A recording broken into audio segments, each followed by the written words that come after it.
বন্ধুরা নমস্কার। আবার একটা নতুন ভিডিওতে আপনাদের সবাইকে ওয়েলকাম।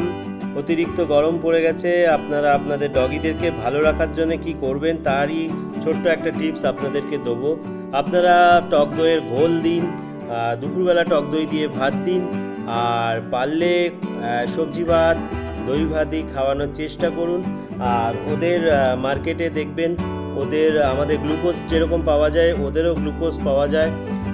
তো সেই গ্লুকোজগুলো অবশ্যই কিনে জলের সাথে মিশিয়ে খাওয়ান, তাহলে আপনাদের ডগি ভালো থাকবে। এই যে হিট স্ট্রোক হওয়ার একটা চান্স থাকে, সেইটা থেকে অনেকভাবে সেফ থাকবে। সেই জন্য ভিডিওটা প্রচুর পরিমাণে শেয়ার করুন, বন্ধুদেরকে অ্যালার্ট করুন। এই গরমে স্নান করান, এটাই বলতে পারি। আর স্নান না করালে কিন্তু অনেক সমস্যা হয়, সেটাই কিন্তু এই ভিডিওর মধ্যে শেয়ার করলাম। সবাই ভালো থাকবেন, সুস্থ থাকবেন।